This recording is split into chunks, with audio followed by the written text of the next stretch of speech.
Welcome to the system-wide discussion on alternative formats for clinical rotations and clerkships.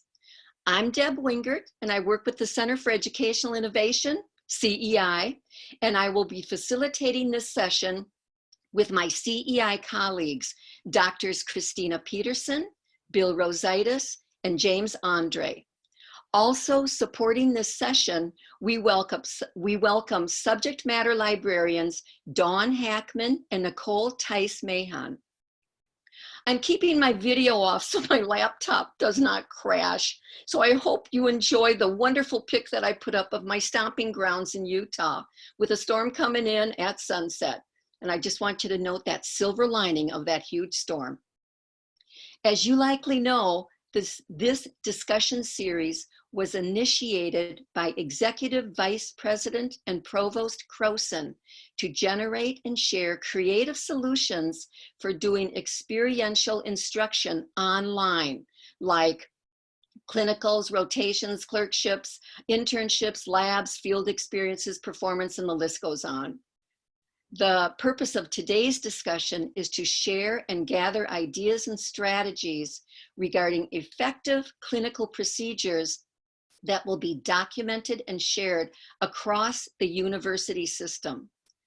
All participants will receive a recording of this session along with a transcript of both the chat and the Q&A panels, which I'll describe in just a minute. Our objective for this session is for participants to gain new ideas and effective practices in clinicals, clerkships, and rotations. We're honored to have with us today an outstanding group of panelists with highly significant experience, expertise, and wisdom to share. Doctors Elise Sarvis, Jessamina Bloom, Peggy Root, and Chris Miller.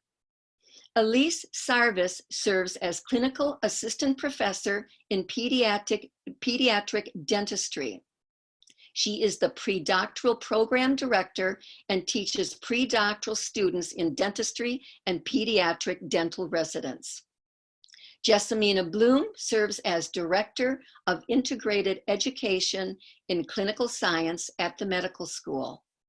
Peggy Root is Professor and Associate Dean of Education at the College of Veterinary Medicine. And Chris Miller serves as Professor and Senior Executive Associate Dean for Academic Programs and Director for the Center for Allied Health Programs. Okay, we'll get started in just a minute. Just a bit about format here.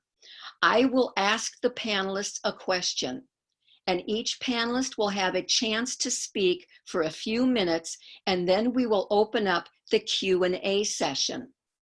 As shown on our slide, you can post questions to the Q&A panel by clicking on the Q&A button at the bottom of your screen and typing your question into the panel. You can upvote the questions of other participants if you would like to see their question answered. And during the Q&A segment, we will address the questions with the most upvotes first. Now the chat panel is also open throughout this webinar, primarily to post links to resources that might be useful to participants. If you have a resource link to share, you can open the chat panel, just click on the chat button at the bottom of your screen. You might think of the chat panel as a place for one-way communication to the rest of the participants, and for two-way communication, feel free to use the Q&A panel for questions for which you would like a response. We'll try to address all of the questions posed by participants, but it's possible that we will probably run out of time. We'll follow up with answers to the unaddressed questions with material that will be distributed after the session. Now, it might be distracting to monitor the chat and the Q&A panel and then pay attention to what the panelists are saying. So just a reminder that you're going to receive a recording of the session with the transcript and the Q&A panels, so chat and the panel. So feel free to focus primarily on just one area of the webinar. All right, enough. Let's get started. First question to our panelists. Please describe 1 to 3 strategies that you or faculty in your college have taken to provide alternate clinical experiences for students. Feel free to include the type of rotation or clinical experience required by your accrediting body, any apps or technology used to facilitate the approaches if known, and any faculty or student reactions to the approaches. Elise, why don't we start with you? Great. Thanks for having me, Deb. I really appreciate it. A pleasure. Go. So I teach pediatric dentistry, and dentistry has been significantly affected by the COVID-19 novel virus because it travels in aerosols. And pretty much everything we do in dentistry in clinical terms creates aerosols. And so we've been getting day by day changing guidance from both the CDC and the American Dental Association on what this looks like when we open back up. But until then, we've tried to keep our students engaged. A lot of this has been through online didactic learning, which encompasses the first part of dental school primarily. But the second part of dental school has to do a lot with clinic. And so we're keeping our students engaged in their pediatric rotation by setting up times to go over standardized treatment planning cases so that they can discuss these one-on-one with a faculty member. And you said I could share my screen, so I'm going to just kind of pull one up. Go right ahead. As an example. All right, thank you. So this is a typical standardized treatment planning case, which was part of our rotation before this happened anyway. It's just now giving a little bit more one-on-one time where we can set up Zoom calls with different students. So the students are given this information, right? They're given what looks like, we call it an odontogram. So it's where caries are on a patient, as well as all the clinical information they would have gathered during their own exam on that patient, as well as radiographs. And this is I wish I was really technologically savvy, but this is just a Google form that's shareable and a Google Doc that's shareable. So they can see it, the faculty can see it, they can pull it up on a screen and discuss this case. We've got several, and so if the student does really well, great, they've got that check off. But if they need additional learning opportunities that have happened, we have a couple other cases that they can choose from. So that's one way we've tried to just keep engaged with students during this time. Okay. Jessamina Bloom, would you like to share with us, please? And let me know if you want me to repeat that long question. Oh, that's okay. I think I remember the gist of it. Great. So thank you for having me. And so in my role, I oversee the curriculum for the 3rd and 4th year of the MD degree. And so as you may or may not know, that is really where the students are all doing their clinical experiences.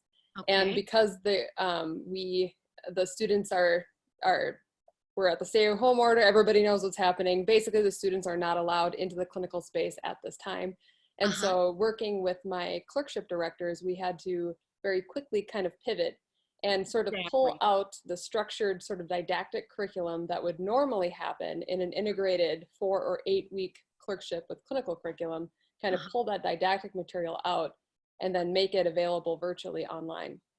And I'll say that there is just an enormous amount of really creative activities and pedagogically sound frameworks that are happening right now in the clerkships. I'll highlight one quickly because I know I just have a minute or two.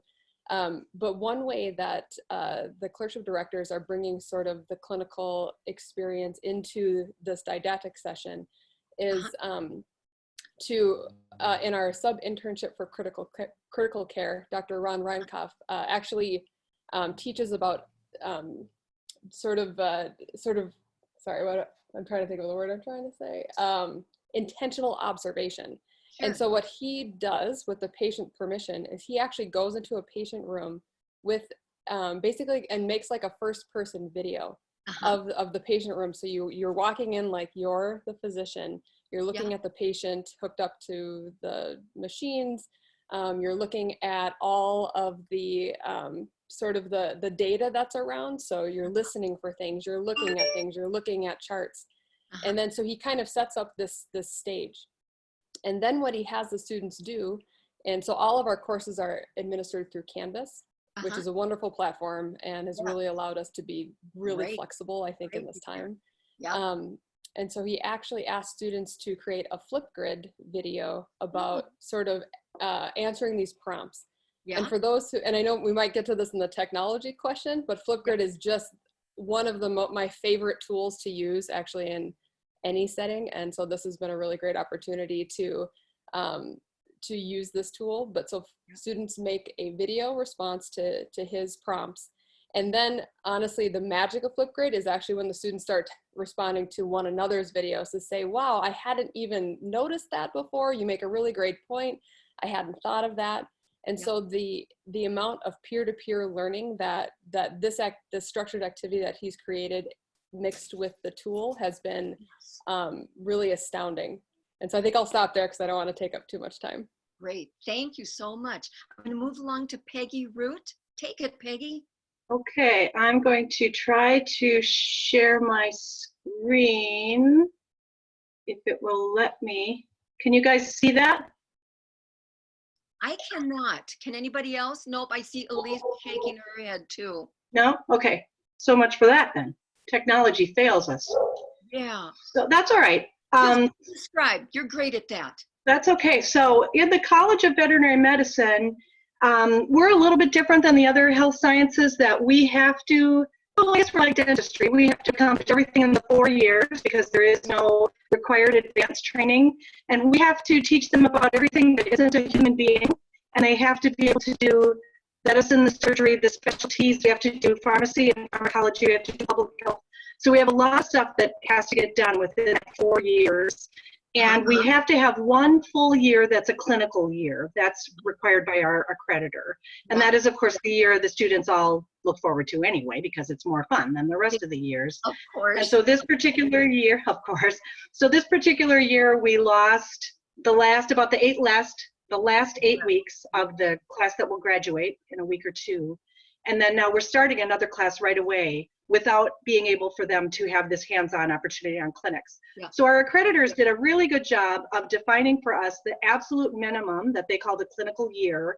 We have 9 clinical competencies that they have to demonstrate that are defined by our accreditor, and they have to have 30 weeks of hands-on instruction with direct oversight. And that's our absolute bare minimum that we have to provide. Yep. So really finishing out the class of 2020 wasn't that worrisome for us, but getting the class of 2021 is, because right now President Gable has said there will be no hands-on teaching, and our veterinary medical center is closed to everything but emergencies through the summer. And so if they don't start till September, that gives us 36 weeks, which is not enough wiggle room to make me really happy as their associate dean. So our faculty have been really great about coming up with some ideas of things that will count as hands-on opportunities for them over the summertime. Yep. And I'll just give you a couple of examples. Similar to what Jessamina described, our neurology service and our small animal medicine service are using the things that they're actually doing as they're still seeing things on emergency. So the neurology service will videotape the physical exam and the neurologic exam, and then upload that for the students with the information about the case that they can access through the electronic medical record, and ask them to work through the case. What are you seeing? How would you localize the lesion? What would you want to do next diagnostically? And then they meet via Zoom later in the day to talk about those cases. And then another thing we're doing is a communications rotation. The students have communications training all the way through, but still it's a little jarring when they get to clinics and it's just client after client after client, and some of them are angry and some of them are crying, and they're just sort of unready for that. So they get to spend 2 full weeks with me this summer, and I'm their client, and they get to have me be angry and maybe just for that opportunity, using Zoom, and then like Jessamina said, also using Flipgrid as a way that they can provide an example of how they would talk to someone about euthanasia, which is of course common in veterinary medicine. How would they practice some of these more difficult skills?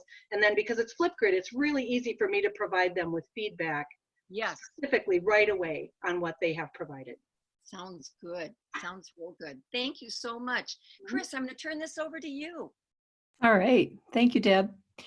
So to provide context, the School of Nursing has 2 academic programs that prepare individuals to practice as licensed registered nurses, and 1 academic program that is the Doctor of Nursing Practice that has 9 specialties for individuals who are already registered nurses to practice as licensed advanced practice nurses, like nurse practitioners, nurse midwives, and so on.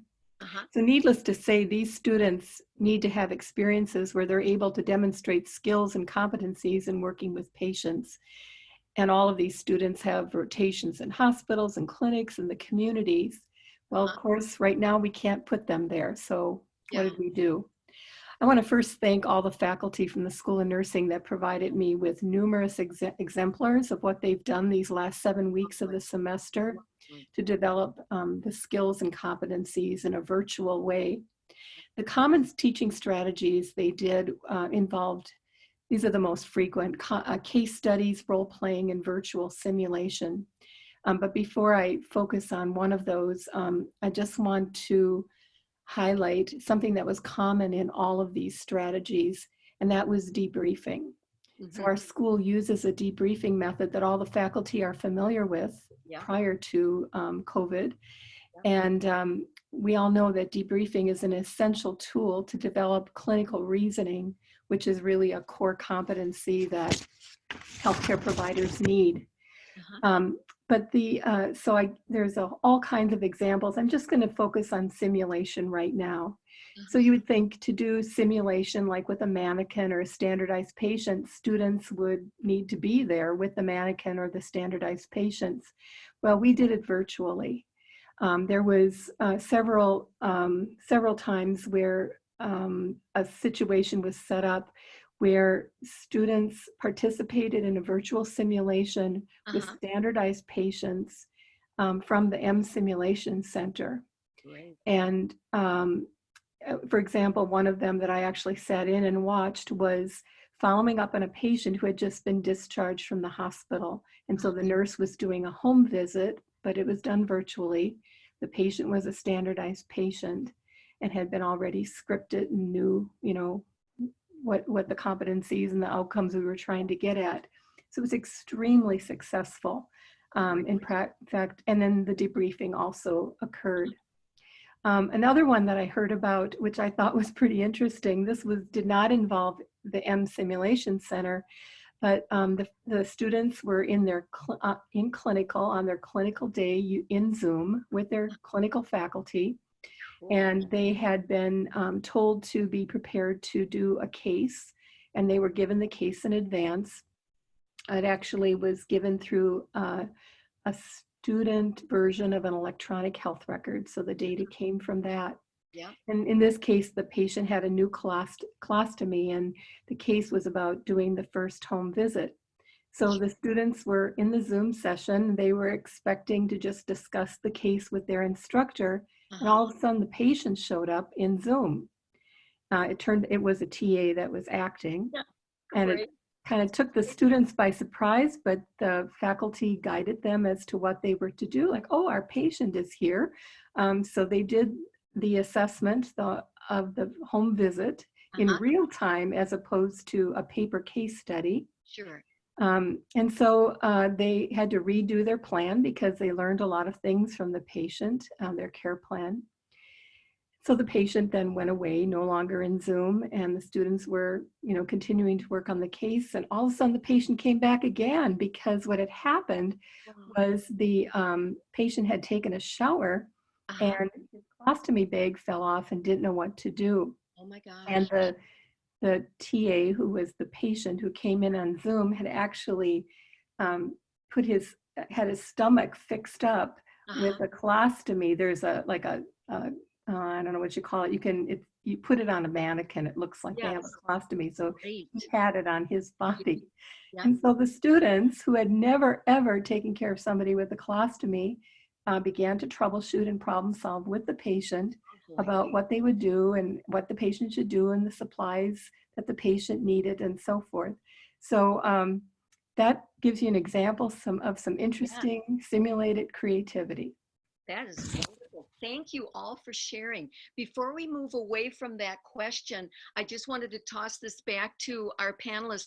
Do you have any follow-up comments regarding any apps or technology? I heard a bunch used, but do you have any other comments about apps or technology used to facilitate your approach, or any faculty or student reactions? Anything before we move on? Because I'm then going to open up the Q&A panel. So any follow-up comments first from our panelists? I would just say that we talked to our students as we're doing our end of semester evaluations, Uh-huh. and they are really not particularly enchanted by fancy stuff. Yes. They really like it when the instructor understands how to use Zoom or understands how to use Flipgrid. They don't need anything fancy, but they really need the instructor to be able to troubleshoot problems in the moment and to really understand how to use the common features of the things that we all have available to us. Outstanding. Thank you for sharing that, Peggy. Any other comments before we move to Q&A? I would add, this. I assume you can see me. I can't see myself. I can see you. You look great. Oh, good, thank you. I would add that the responses from the faculty have been quite interesting, as in overly positive. They've been actually surprised about how much the students are perhaps learning more or better than in the traditional way. Interesting. So, whoa. Yeah. I think, and really, honestly, the key is active learning. Yes, exactly. I'm hearing that. All right, thank you. Any other comments before we move to Q&A? I'd like to make one comment that the feedback that we've gotten from faculty so far, and this I think really hits on an inclusivity and diversity aspect, is that instead of what typically happens is when students are sort of rounding with their preceptor or physician, that the preceptor will kind of ask a question, and then those who are maybe extroverts or will always jump in first and sort of give their ideas, where maybe the introverted students or the people that need to think for a minute or two before they answer a question would never really get heard. And I actually had a faculty member say, I hear from every student now, and I can give feedback to every student on all of these really important clinical skills that they need to develop. And so that's sort of the magic that can happen when you're having like a sort of a virtual experience like this. Fantastic. Thank you for sharing that. Okay, any other comments? And then we'll open it up to Q&A. Any other comments? All right. Let's move this over to Q&A, and I'm going to turn this over to Christina Peterson. Do you have any questions to share with us that we can share with our panelists to answer? Yes, thank you, Deb. And thank you, panelists. This was so many great ideas that you presented. Yes. It looks like we have 3 different questions that are kind of asking the same thing about assessment. And so what I'd like to do is maybe paraphrase from these questions before I turn it over to the panelists. So one of the questions asks about how do you evaluate the students in a clinical experience that is happening virtually instead of in the hospital for those situations where it is virtual. Another question is about how do you evaluate clinical skills such as local anesthesia, blood pressure, IV insertion, etc. virtually, and then how to best teach, we can address that later, assess competency in early student learning in an allied health with no face-to-face activities. So basically, how do you address the assessment portion? Okay. Would anyone like to take that on how you assess the assessment portion? I can start. I think one of the best parts about this is that we get a little bit more one-on-one time with our students. And while they get a lot of the case information beforehand, they're actually kind of talking in real time their thought process behind the case, which really gives us as instructors a little bit better idea of their thought process in the whole thing. And so therefore, we can highlight areas where they've got the concepts down really well, and then areas where they just might need a little bit more help. The nice part about these cases is that we can throw in questions that the information wasn't in there, but see how the student would react in real time. So while they don't have an actual patient in front of them, we have enough background of remembering patients that were very similar that we can say, how would you respond if this happened? And then they have to think. And so I think that's been one of the really nice parts about this, is that one-on-one time with the students. Thank you so much. Any other panelists would like to share anything about assessing your students? Well, I just to piggyback on what was just said, the phrase that comes to mind that we often use in nursing is thinking out loud. Yes, Um, exactly. Much of our, as clinicians, we're thinking, but nobody knows what we're thinking. Mhm. So Yeah. the using case studies and being able to continually question and Hmm. hear the student's thought process is really about what I said earlier. That Uh-huh. is that clinical reasoning competency. That's you want every clinician to be pretty good at that. Right. Um, so. Yes. Thank you. Any other comments regarding assessing clinical skills, evaluating learners? I would say for us in veterinary medicine, we've had traditionally an instrument that we use for students on clinics that is pretty dense and is difficult for the faculty to complete, and especially since they've had to switch to the virtual training. And that's really been a great opportunity for us to look at our tool and to think about how we can better move towards competency-based assessment for our students and Yes. really giving them specific feedback to let them know where they are on a trajectory, and if they meet a bar, they meet a bar. So we're going to change how we're doing it from as this class graduates, the next class starts. We're going to move more to a pass-fail, competency-based sort of way of looking at assessment instead of pretending we could really say you're an A student, you're a B student, you're a C student. It's never been a really robust system anyway, and certainly when we moved to virtual, I think it just really highlighted for us it's time to change. And so this was just an opportune time Great. to change what we're doing. Fantastic. Thank you. Any other comments on evaluating learners, assessing clinical skills? And there was a question in there, I recall Christina saying something about competency and allied health. Did I get that correct, Christina? If I could just jump in. So for our accrediting body, they require us to have, so we can't complete a clerkship completely virtually. Right. The one exception being telemedicine experiences, and I'll talk about that in a second. So the way that we've done this is we've taken these 4 or 8 week clerkships, pulled that structured curriculum out like I mentioned in the beginning, and run that in a 2-week chunk. And so right now that we're all sort of in this virtual space, we're doing the structured curriculum now. And then when the students are actually allowed back into the clinics at some future date, they'll be able to do basically the second part of that clerkship, which would be in the clinical space. Right. But that doesn't mean that they're not being assessed on clinical skills, because there's a lot that goes into like communication, creating a differential diagnosis and stuff. And so that's what's being assessed right now in the sort of the structured curriculum. Yes. And then with telemedicine, I think this is a fascinating area that definitely the needle on telemedicine has gone way, to a lot of volume that people are doing. And I don't think that's going away, to be honest, anytime soon. It'll probably go down a little bit. But I think what we're doing now is creating experiences and clerkships that use telemedicine to give our students experience in developing that skill set as well. And in that space, you can assess a lot more of the clinical skills that to basically meet the graduation competencies that we have as a medical school. Thank you for sharing that. Any other comments regarding evaluating learners, assessing clinical skills or competencies in allied health before we move to another question from Christine? Well, truth be told, we can't evaluate how well they can put in an IV. Or those things, or how to change a dressing. We can have them talk through the things they should be thinking about and doing, but we can't really do that in a virtual way.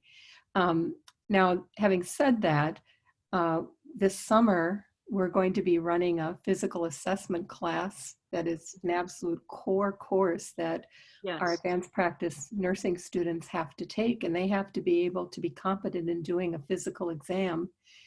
And we are going to do that virtually using something called Shadow Health. It's it's an avatar-based application. And then also students will be videoing themselves doing portions of the physical assessment that the faculty will then review and evaluate. Fantastic. All right. Any other comments before we move to another question?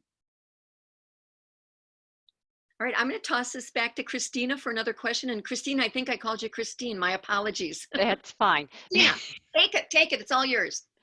So another interesting question that has been voted up a bit, and I know that Jess Bloom has already talked about some practices that they may institute going forward post-COVID.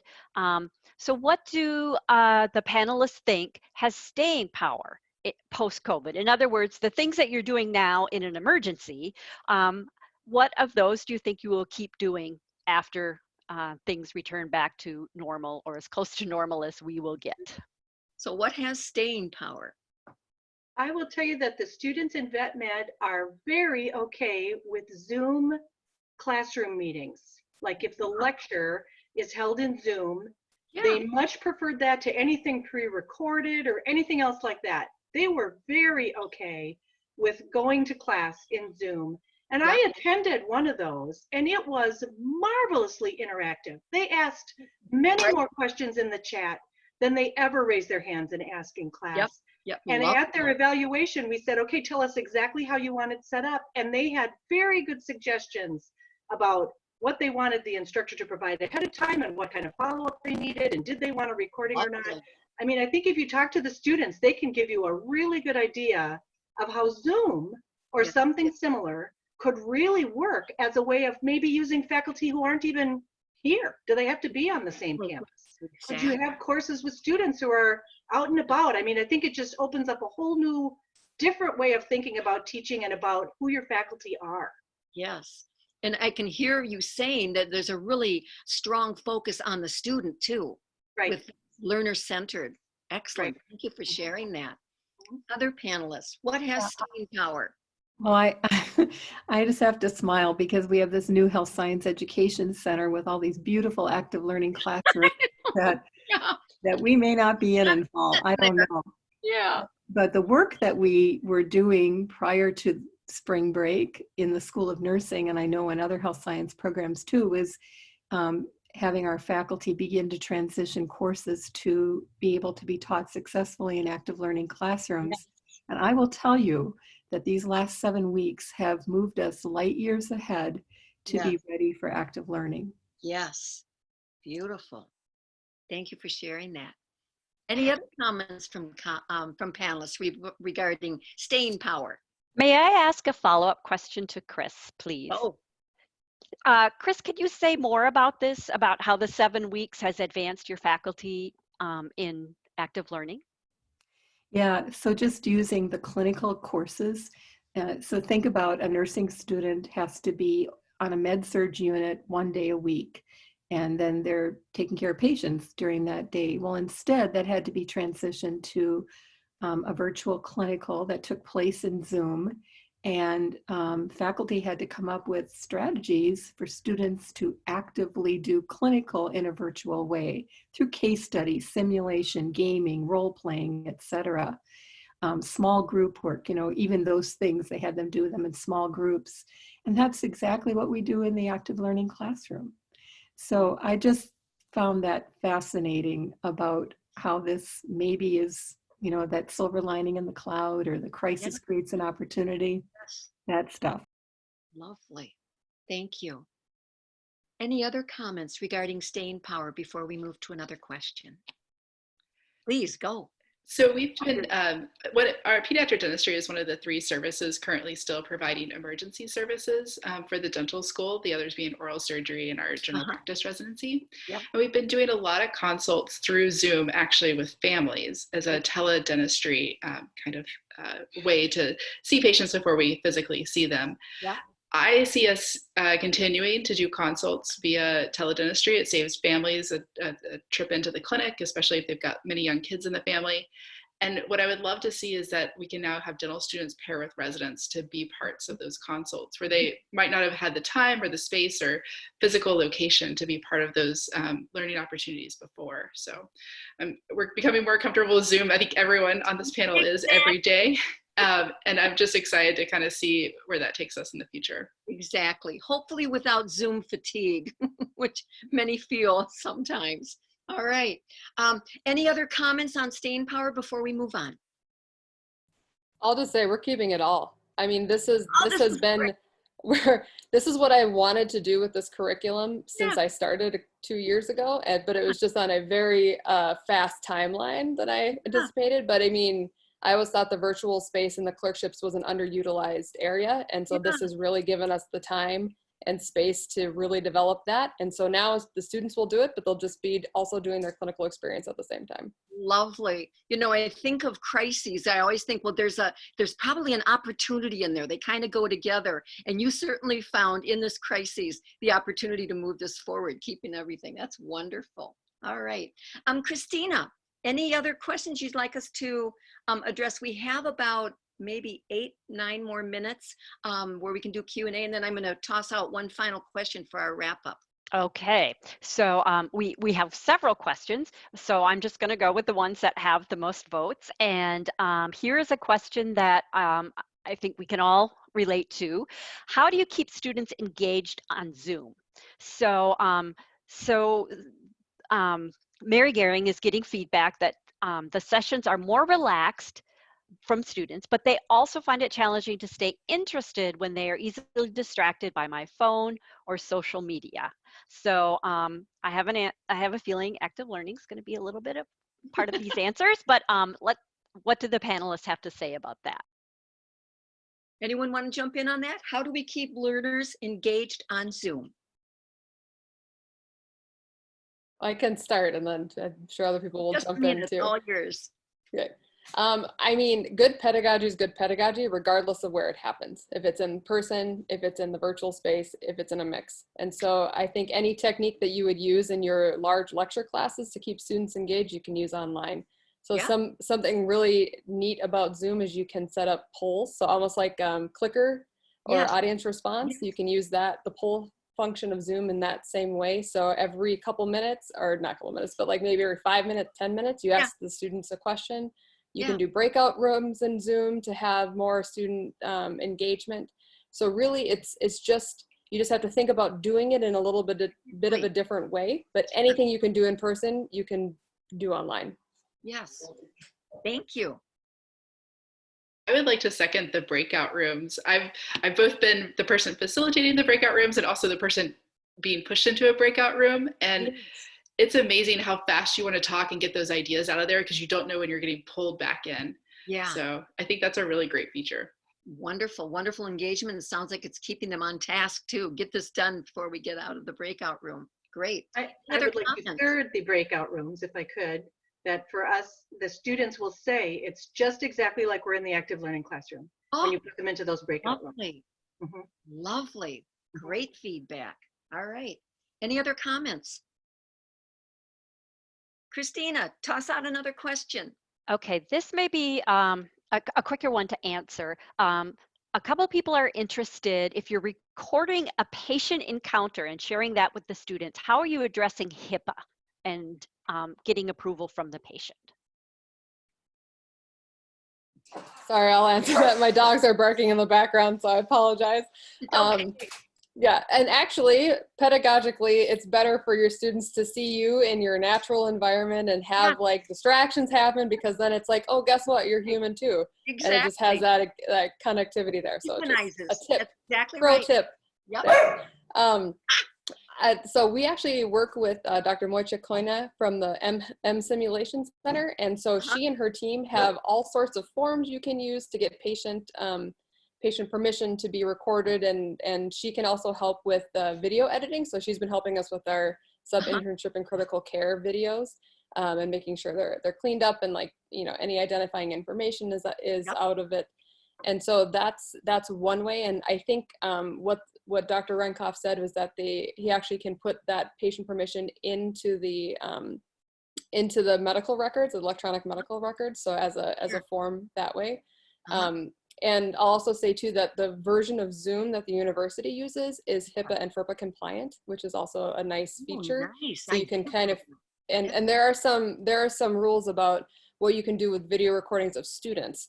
And so I would maybe look into that if you're interested in that. But with patients, I would actually talk to the M Simulation Center for pre-made forms. Great. Thank you for that. Did not know that. Anyone else want to address patient encounters and in the lines and lens of HIPAA?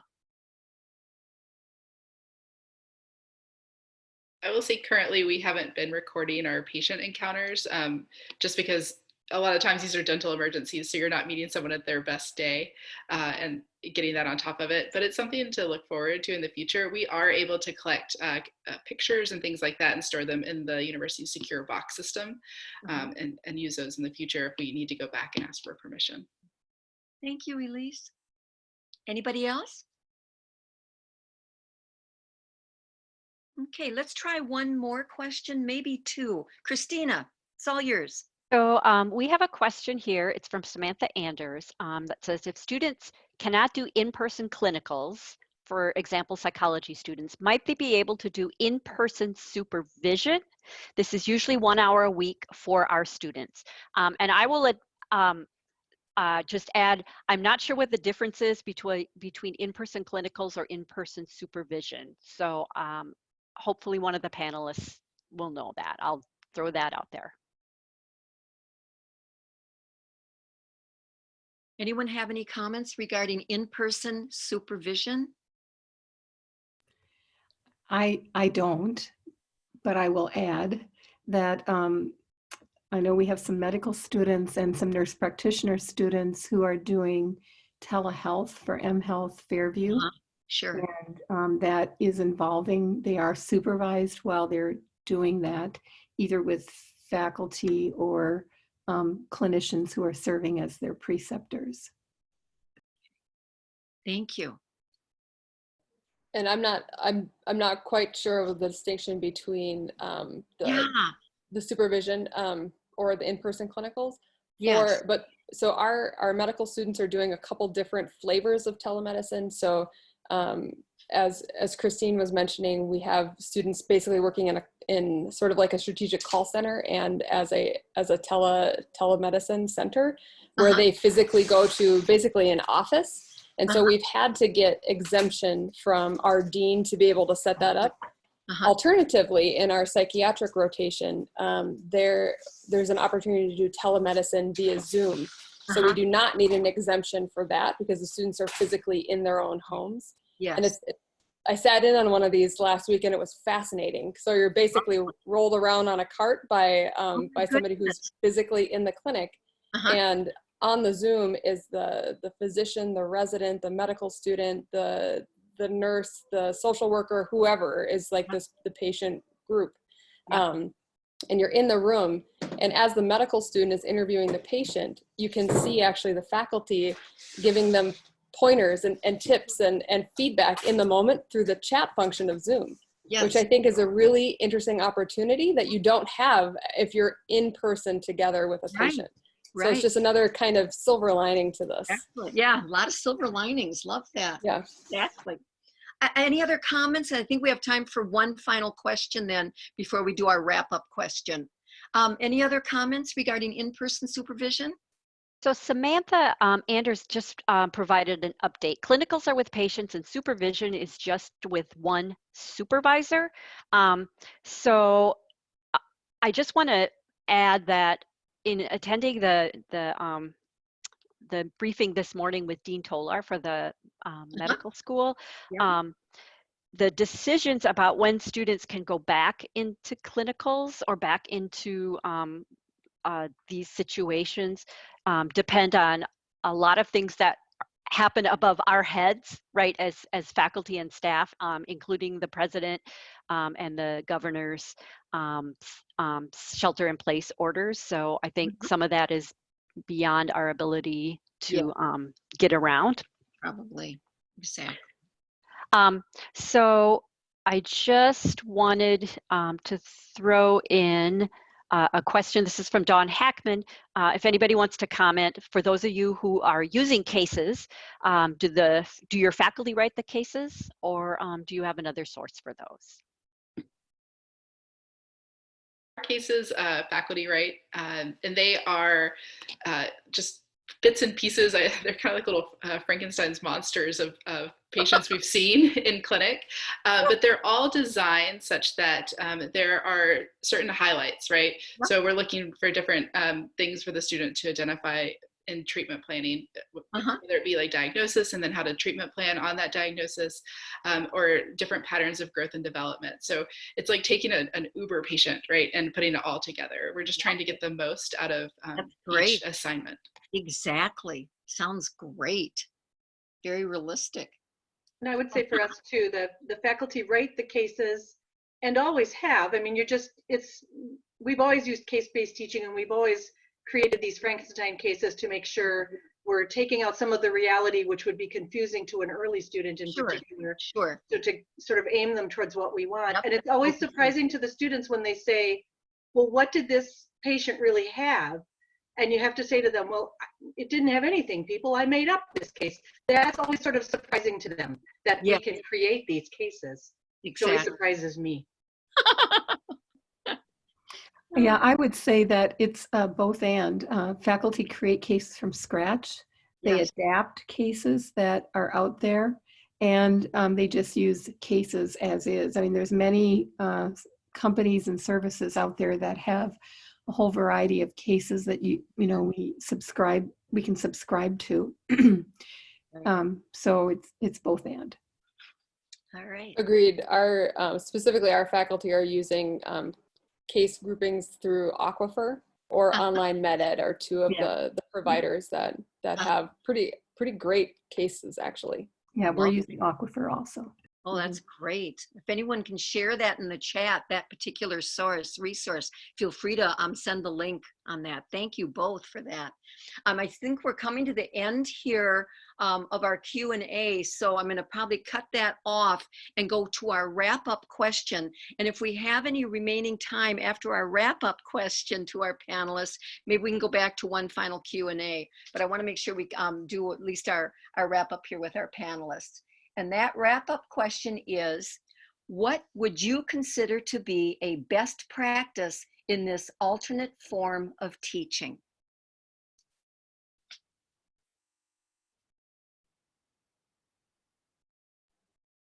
So I can start it off again. Yep, go right ahead. And I'm always that person uncomfortable with silence, so I have to kind of go for it. Take it, Jessamina, take it.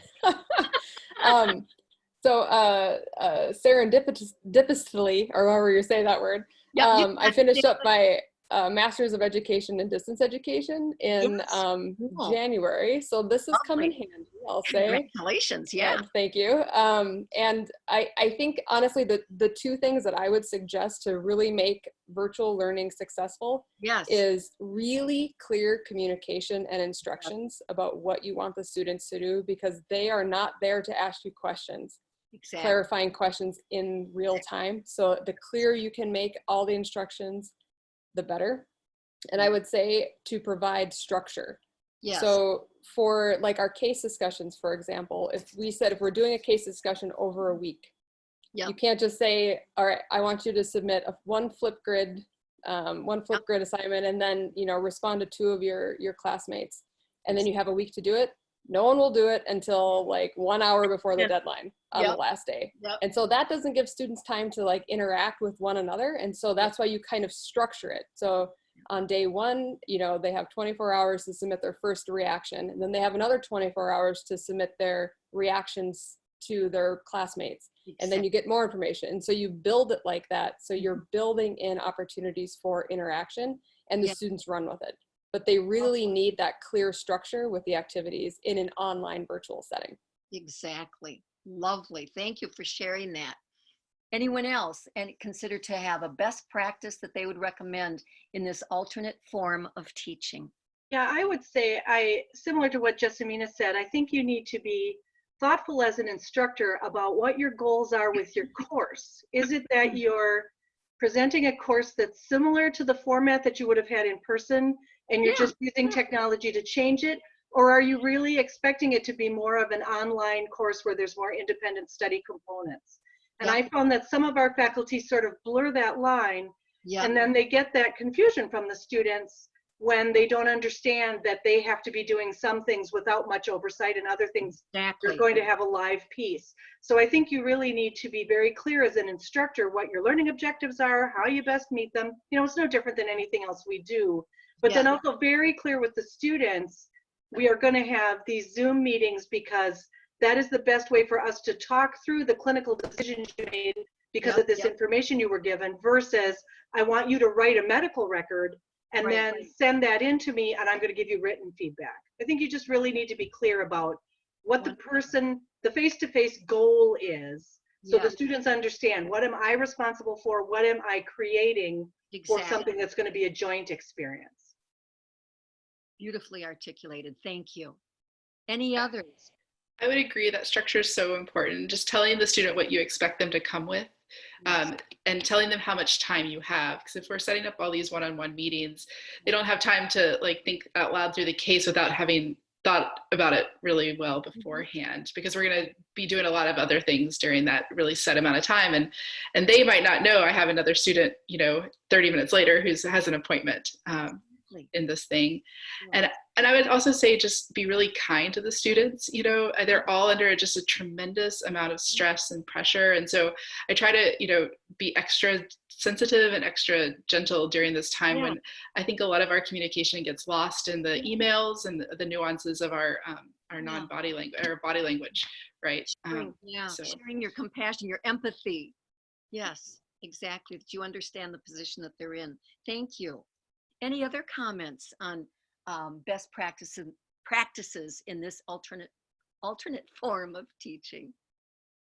I don't know if, I think I'm saying it the opposite. This is not a best practice, but you know, things that aren't good to do in an actual classroom are also not good to do in a virtual environment, such as, you know, lecturing for 3 hours or, you know, things like that. That, I mean, just makes common sense. It's,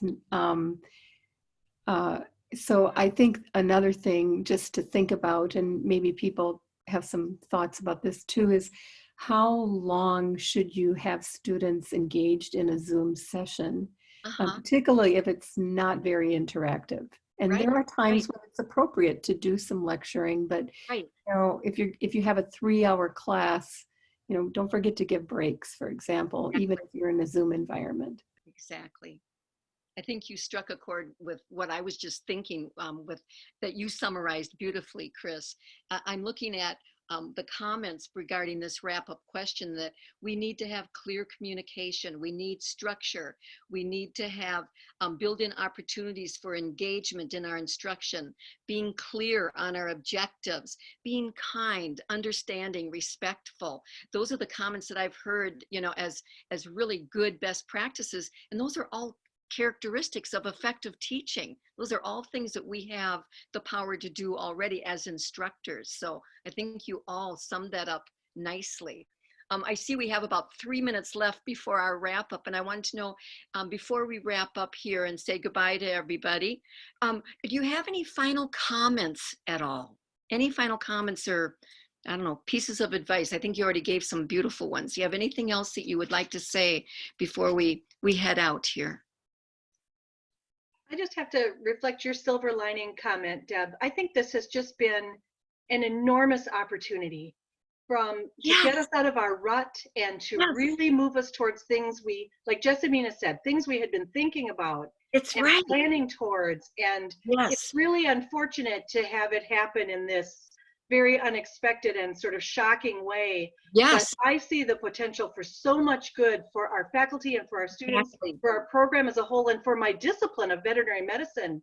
We're sharing so much more between the schools, and just so many great things have happened. And I hope we can continue to use this momentum to maintain that going forward. Exactly. Focusing on that opportunity that has taken place within this crisis. Looking at that silver lining. Thank you for sharing that. Any other final comments? I'm just thankful for how generous everyone has been with their innovation, right? You know, I think we're all learning different ways of navigating this new space. And I've taken things from other people, and we've sent, you know, ideas other people's ways. And so it just, I love that spirit of collaboration, and I hope we continue with that. Fantastic. Any other final comments, closing comments? to kind of piggyback off of that statement, because I completely agree, is that you don't need to reinvent the wheel. You know, there are people Exactly. that might be doing something that could work for your course. Yep. Our colleagues at the Center for Educational Innovation have about 1 million great ideas that they're more than happy to share with you. And then I also say to your national groups, societies, you know, governing bodies, I mean, they all have these discussions happening at the national level, sharing of curriculum, sharing of ideas. So I think if you're interested in trying something, there's probably someone that's already done it, and you might be able to kind of learn from what they've done. Exactly. Thank you so much for summing that up. Any final comments? Because it's time for us to wrap up. Any other comments at all? Please. All right. Well, we're coming to the end here, and I thank you so much. It is time to wrap up, and I thank you all for joining us. My deep gratitude to our panelists for your outstanding expertise, sharing your outstanding expertise with us. You really helped us glean new ideas and effective practices in clinicals, clerkships, and rotations. Thank you. And we thank all of our participants for attending and engaging in our discussion today. Again, our discussion will be documented and shared across the university system. You will receive a recording. I'm thinking it's like around, I don't know, like May 8th or 9th. Correct me if I'm wrong, Christina. You will receive a recording of this session along with a transcript of the chat, or at least the resources and the Q&A panels. So I think that there should be one last slide here, and I want to share with you that we really value your feedback on this, and we'd appreciate your filling out the brief survey and evaluation by clicking on the link that is now shown on your screen. So I thank you all. Take it easy and stay safe and healthy, y'all. Thank you, everybody. Thank you, Deb.